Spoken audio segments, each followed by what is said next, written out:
Ada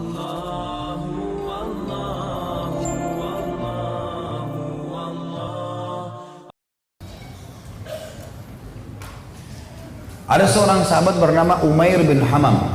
Saya pilihkan aja kisahnya karena sudah waktu duhur dekat. Umair bin Hamam ini teman-teman sekalian adalah salah satu sahabat yang sempat ikut di perang Badar. Waktu Nabi sudah atur pasukan, musuh sudah depan mata, ini tinggal pecikan takbir perang nih. Sudah akan saling bunuh-membunuh. Lalu kata Nabi SAW dengan sabda yang masyhur dalam hadis Bukhari, demi Allah, tidak ada seorang pun dari kalian sekarang yang hadir di perang Badar ini, di kancah peperangan ini, terbunuh menghadapi musuh, kecuali pasti masuk surga yang luasnya seluas langit dan bumi. Umair ini, Ibn Humam, kebetulan lagi pegang 2 butir kurma di tangannya. Lalu dia bilang, bakhin, bakhin.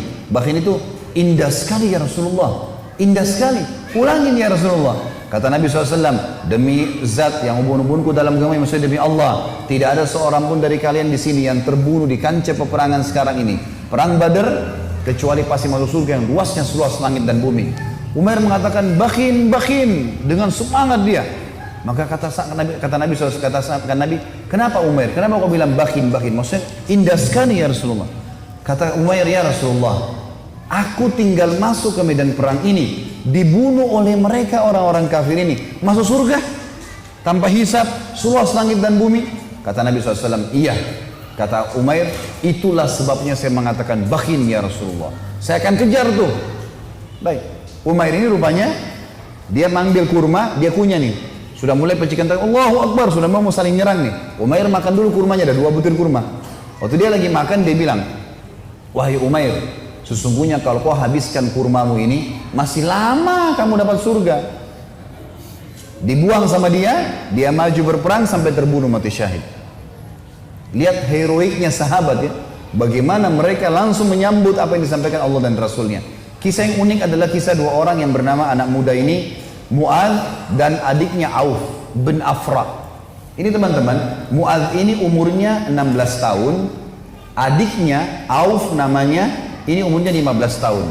Ini masih belasan tahun ini. Bandingkan dengan generasi muda Islam sekarang. Azan aja belum tentu ke masjid gitu. Ini teman-teman sekalian ikut di perang Badar. Waktu ikut di perang Badar, Abdurrahman ibn Auf menceritakan kepada kita, mengatakan, waktu saya lagi lihat peperangan sudah akan berkecamuk nih, udah mulai mau berperang musuh, tiba-tiba ada satu orang anak muda 16 tahun namanya Mu'adz berkata kepada saya, kepada Abdurrahman bin Auf, paman, mana Abu Jahal? Kata Abdurrahman, kenapa kau tanya Abu Jahal? Kata Mu'adz, saya dengar dia orang yang paling suka menyakiti Nabi SAW di Mekah. Benar? Kata Abdurrahman, iya benar. Terus untuk apa kau tanya? Saya mau bunuh paman. Ini Abu Jahal ini saya mau bunuh. Kata Abdurrahman, baiklah. Kalau saya lihat nanti, saya akan beritahukan kau dia. Karena ini peperangan orang-orang lagi berkecamuk nih, kita belum tahu. Nanti kalau kelihatan saya lihat. Maka si Mu'adz nunggu di sebelah. Datang adiknya namanya Auf. Tanpa janjian nih, adiknya dia, umurnya 15 tahun. Datang sebelah tanya yang sama, paman, mana namanya Abu Jahal? Kata Abdurrahman, kenapa kau tanya? Saya dengar dia paling suka menyiksa Nabi SAW di Mekah. Benar? Benar. Untuk apa kau tanya? Saya mau bunuh paman. Kata Abdurrahman, baiklah, kalau saya lihat saya akan tunjukkan. Kata Abdurrahman, sementara 2 di kiri kanan saya ini sudah ada gemuruh-gemuruh suara orang sudah mau perang. Tiba-tiba Abu Jahal dari kejauhan kelihatan. Abu Jahal itu dari kepalanya sampai kakinya, kudanya juga sampai kakinya semuanya besi. Yang kelihatan cuma matanya saja. Dia dulu di atas kuda, dikelilingi oleh 10 baris pasukan. Lingkar. Nggak bisa ditembus ini. Bayangkan kalau satu orang berdiri, ada orang buat lingkaran, lingkaran pertama, lingkaran kedua, sampai 10 lingkaran. Gimana caranya menembus nih? Kata Abdurrahman, waktu saya lihat, saya bilang, itu Abu Jahal. Waktu saya bilang, itu Abu Jahal, kata Abdurrahman, demi Allah, si Mu'adz sama Auf seperti 2 anak panah yang melesit ya, dilepas dari busurnya. Lari dua-dua ini, menembus 10 baris itu. Tebas sana, tebas sini, naik di atas pundaknya, sampai ke Abu Jahal. Dan dua-duanya menebasin pedangnya, sampai kena ke pahanya Abu Jahal. Sobek pahanya Abu Jahal ini, berdarah, jatuh dari kuda. Gitu kan. Abu Jahal ini rajanya mereka ya.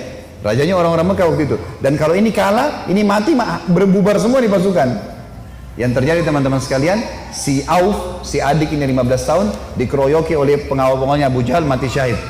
Si Mu'adz ini sempat nangkis-nangkis, tangannya kena tebasan pedang. Tapi dia sempat keluar gitu kan. Dia keluar dari medan perang, 16 tahun teman-teman sekalian. Diambil imamahnya, diikat tangannya sama dia. Yang sobek itu, diikat sama dia. Dia masuk melawan satu tangan. Waktu dia lagi perang, dia rasa tangannya ini mengganggu dia. Kesakitan kan? Dia mau cari mati syahid nih. Dia keluar ke kancah peperangan, tangannya ini diinjak sama kakinya, ditarik sama dia. Diputus sekalian. Dia masuk berperang sampai terbunuh teman-teman sekalian. 15 sama 16 tahun yakin mati di medan perang, ini adalah syahid. Gak ada rasa takut sama sekali. Ini luar biasa bagaimana. Kisah yang lain Abu Dujana. Abu Dujana radhiyallahu anhu ini sahabat Nabi. Pernah begini, Syammah namanya dia Syammah ya. Beliau pernah ini Nabi SAW pegang pedang di perang Uhud. Udah masuk waktu? Hah? Hah?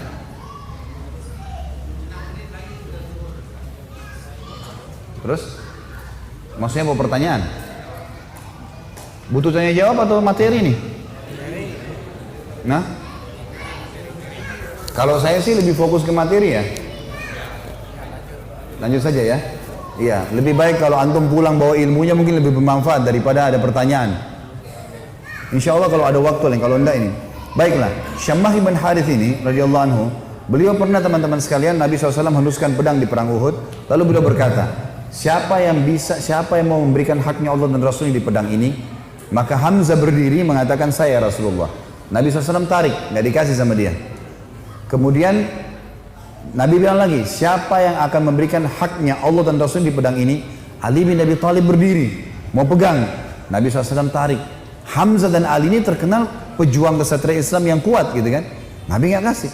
Nabi ulangi lagi yang ketiga, siapa yang memberikan haknya Allah dan Rasulnya di pedang ini? Maka berdiri lagi teman-teman sekalian, sahabat Nabi yang ketiga, yang sangat terkenal juga adalah Mikdad.